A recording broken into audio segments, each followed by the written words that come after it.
নমস্কার,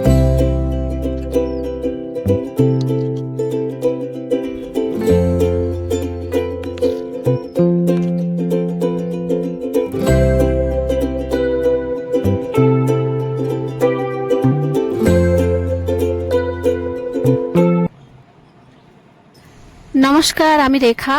আপনাদের সকলকে আমার ইউটিউব চ্যানেল দীপ রেখা ব্লগ চ্যানেলে স্বাগত জানাই। আশা করছি আপনারা সবাই ভালো আছেন, আমিও মোটামুটি ভালোই আছি। চলে এসেছি আবার একটি ভিডিও নিয়ে আপনাদের সাথে শেয়ার করার জন্য।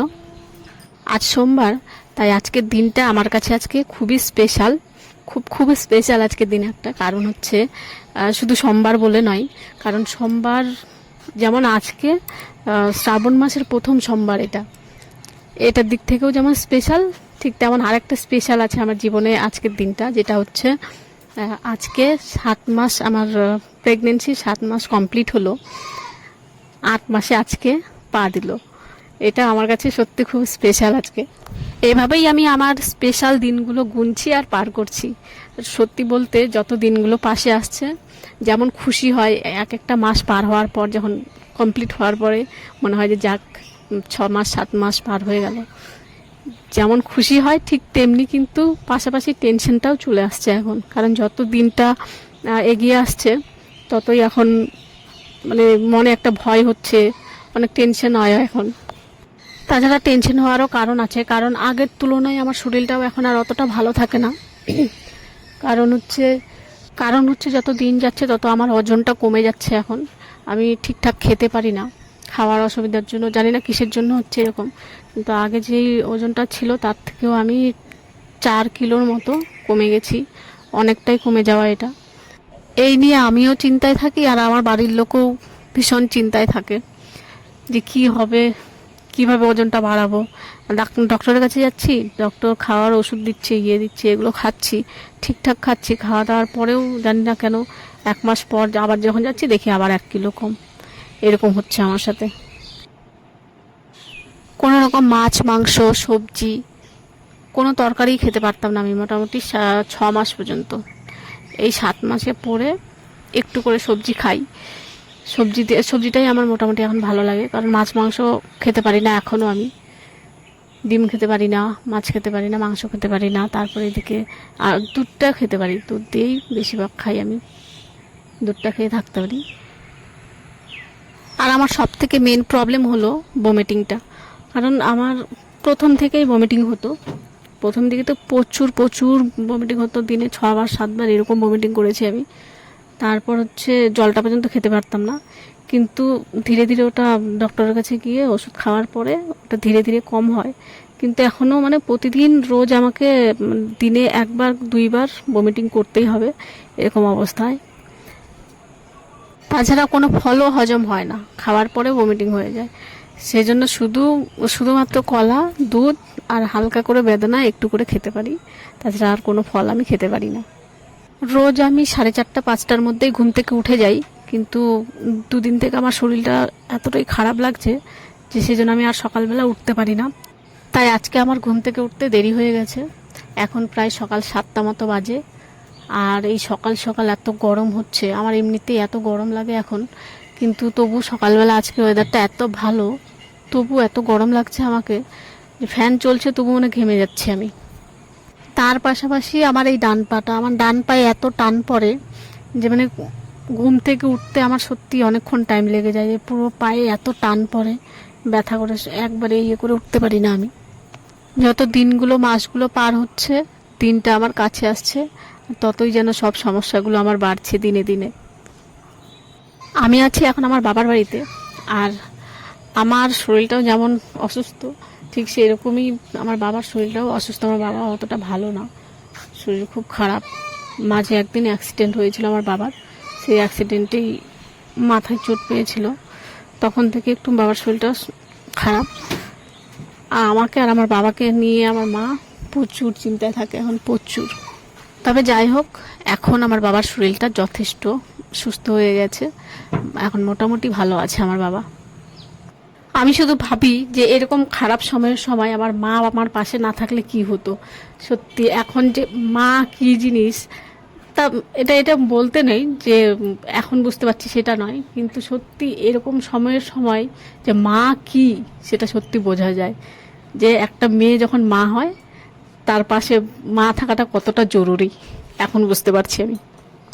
আমার সবাই আছে, আমার বাবার বাড়িতেও সবাই আছে, শ্বশুর বাড়িতেও সবাই আছে, কিন্তু এই সময়টার জন্য শুধু মাত্র আমার মা আছে আমার সাথে।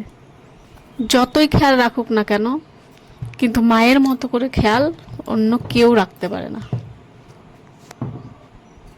সকাল সকাল আমার এত অস্বস্তি লাগছে গরমে, জানি না সারাদিনে কি হবে আমার।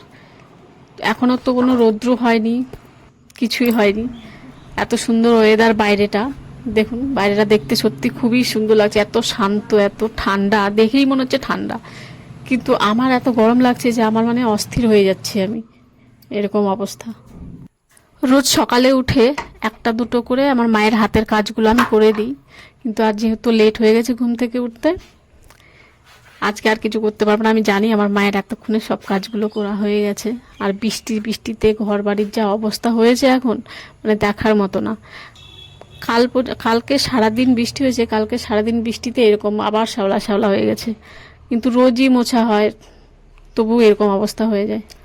বাইরের দিকে এসে দেখি আবার মা টিউবওয়েল পারে, প্রায় সব কাজ হয়ে গেছে আমার মায়ের, এখন শুধু চা। আর আমি আসার পরে আমার মায়ের কাজের প্রেশারটাও বেড়ে গেছে, কারণ একে তো বাড়িতে গরু আছে, ছাগল আছে, এগুলো কাজ পুরো, এত বড় সংসারের পুরো কাজ সামলানো, তারপর আমাকে সামলানো, তারপর আমার বাবার শরীরটা যেহেতু ভালো নেই, আমার বাবাকেও যথেষ্ট ইয়ে করতে হয় এখন। আর মা আমাকে বলছে যে তাড়াতাড়ি করে ব্রাশটা করে নে, ব্রাশ করে মুখটু ফ্রেশ হয়ে নে, তারপরে গিয়ে একটু খেয়ে নে। সকালবেলা আমার ব্রাশ করা হয়ে গেছে, ব্রাশ করে আমি ঘরে চলে এসেছি। আর আসার পরে তারপর মা আমাকে খেতে দিয়ে দিল। যেহেতু আমি চাটা ঠিকঠাক করে খেতে পারি না, খেলে পরে আমার গলা টক হয়ে যায়, সেই জন্য আমি চাটাকে অ্যাভয়েড করি। আর সকালবেলায় দুধ, একটা কলা, এসব দিয়ে মা বলছে এগুলোকে একসাথে ম্যাশ করে নিয়ে খেয়ে নিতে। গ্রাইন্ডারে করতে চাইলাম, কিন্তু করলাম না, কারণ হচ্ছে আর ইচ্ছে করলো না ইয়ে করতে। ভাবছি হাত দিয়ে চামচ দিয়ে ওটাকে একটু ইয়ে করে নেবো, ম্যাশ করে নেবো, আর দুধ দিয়ে মিশিয়ে এটাই খেয়ে নেবো। তারপর মা বলছে আবার যে ডালিমটাকে একটু মিক্স করে নে। ডালিমটা নষ্ট হয়ে যাচ্ছে, অনেক দিনে নিয়ে আসছিলো, বেশ কয়েকটাই নিয়ে আসছিলো, কিন্তু দেখছি এখন নষ্ট হয়ে যাচ্ছে একটু করে, সেজন্য ভাবছি এটার সাথেই মিক্স করে খেয়ে নেবো একটু। এখন ভাবছি যে গ্রাইন্ডারে করে নিলেই ভালো ছিল মনে হয়, কারণ এখন চামচটা দিয়ে ভাঙছি, কলাটা পাকা, কিন্তু হচ্ছে এই যে প্লেটটার মধ্যে নিয়েছি, প্লেটটা একটু পিছলা হয়ে গেছে, সেই জন্য আর ইয়ে হচ্ছে না, মানে ম্যাশ হচ্ছে না ভালো মতো, একদিকে চাপছে আরেক দিকে যাচ্ছে। এখন মনে হচ্ছে যে কতক্ষণ যে টাইম লাগবে এটা ম্যাশ করতে, সত্যি টাইম লাগুক, কিন্তু আমি আজকে হাত দিয়ে এটাকে ম্যাশ করবো, যাই হবে হয়ে যাক, লাগুক টাইম, কতক্ষণ লাগছে দেখি, কত ঘুরতে পারছে এটা। যাক, এখন থেকে মনে হচ্ছে আর একটু ইয়ে করলেই মনে হয় ম্যাশ হয়ে যাবে। এই তো হচ্ছে একটু একটু করে। বাইরের ওয়েদারটাও এরকম, এখনই বৃষ্টি আসবে মনে হচ্ছে, এত বিদ্যুৎ চমকাচ্ছে আর মেঘ ডাকছে, বৃষ্টিটা আসবে মনে হচ্ছে, হবে। কথায় আছে না, একটা ভুল ডিসিশন আর সবকিছু বরবাদ, ঠিক এরকম অবস্থা এখন আমার। দেখছি গ্রাইন্ডারে করে নিলেই ভালো হতো, শুধু ভাবলাম যে না করবো না, হাতেই করে নিই, আর এখন হাতে করতে গিয়ে সেই কতক্ষণ টাইম লাগছে, ম্যাশ হচ্ছে না ঠিকঠাক। থাক, যতটুকু হয়েছে, আর করব না, এটুকু করে দিয়েই ছাড়ে দেবো। এখন দেখি দুধে দেওয়ার পরে যদি একটু ম্যাশ করা যায়। বেদানা কেটে দিল আমাকে যে এগুলো খাওয়ার পরে, দুধ আর কলা খাওয়ার পরে নিয়ে তারপরে তুই এটা মানে এমনি খেতে দিল, এমনি খাস বলে, কিন্তু আমার এখন আর মনে হচ্ছে না যে আলাদা আলাদা করি, এটাকেও ভেঙে এখন এর মধ্যেই মিক্স করে দেবো, মিক্স করে একসাথেই খেয়ে নেবো। আর হ্যাঁ, আমার ভিডিওগুলো ভালো লাগলে অবশ্যই সাবস্ক্রাইব করবেন। আমার একটা ছোট্ট নতুন চ্যানেল, প্রথম চ্যানেল খুলেছি আমি, যদি ভালো লাগে আপনাদের আমার ভিডিওগুলো, তাহলে অবশ্যই সাবস্ক্রাইব করে নেবেন, লাইক করবেন, শেয়ার করবেন। চলুন এবার এগুলোকে মিক্স করে নিই, মিক্স করে নিয়ে তারপরে দেখি কি হচ্ছে, কারণ আবার একটু গ্রেভি টাইপের না হলে ভালো লাগে না খেতে, সেই পাতলা যদি জুসি হয়ে থাকে তাহলে আবার ভালো লাগবে না খেতে, মানে আমার পছন্দ নেই, ওরম খেতে ইচ্ছা করে না। সত্যিই কেমন যেন জুসি জুসি হয়ে আছে, এরকম আমার ভালো লাগে না খেতে। এটাকে আরেকটু ভালো মতো ম্যাশ করতে হবে, আর ম্যাশ না করলে মনের মতো খাবার না হলে হয়, এই হচ্ছে কথা। ভাবছি তবু ট্রাই করছি, কিন্তু হবে না, হলো না। এখন একটা বাটির মধ্যে নেবো, বাটিটাতে নিয়ে ভালো মতো আবার ম্যাশ করবো। এটাকে আমি ম্যাশ করে নিয়ে তারপরে দেখি কেমন হয়। বাটিটাতে ঢেলে ম্যাশ করার পরেও দেখছি একটু করে গোটা গোটা আছে কলাগুলো। এগুলোকে এখন আমি আবার ম্যাশ করবো এই প্লেটে দিয়ে, না নয়তো আমি শান্তি মতো খেতে পারবো না। তবু এখন একটু মোটামুটি ম্যাশ করা হলো। এখন এটার মধ্যে ভাবছি যেটুকু বেদানাটা বাকি আছে সেটুকুটাও দিয়ে দেবো, নাকি দিয়েই দিই, একবারে খেয়ে নেবো। আর আকাশটা যে শুরু করেছে, জানি না আপনারা শুনতে পাচ্ছেন কি না, প্রচণ্ড মেঘ ডাকছে, প্রচণ্ড, আর বিদ্যুৎ চমকাচ্ছে। মনে হয় বৃষ্টিটা আসবেই, আর মনে হচ্ছে। বেদানাটাকে ছাড়িয়ে নিয়ে আর এর ওপর দিয়ে ভালো মতো ম্যাশ করে নেব। আর একটু চিনিও দিতে হবে মনে হচ্ছে। আগে খেয়ে দেখবো, যদি ভালো লাগে তাহলে ঠিক আছে, নইলে যেহেতু কলা আর দুধ দেওয়া আছে তো মিষ্টিই হবে। এটা খুব বেশি মিষ্টি হলেও আবার ভালো লাগে না। দেখবো যদি হয় তাহলে, যদি ভালো না লাগে তাহলে একটু চিনি দিয়ে নেব। বেদানাটা উপরে দেওয়ার পর কি সুন্দর লাগছে না দেখতে, সাদার মধ্যে লাল, সত্যি খুব মানায় দেখতে, সত্যি খুব ভালো লাগছে। টেস্ট কেমন হবে খাওয়ার পরেই বোঝা যাবে। এটা এখন একটু খেয়ে দেখবো।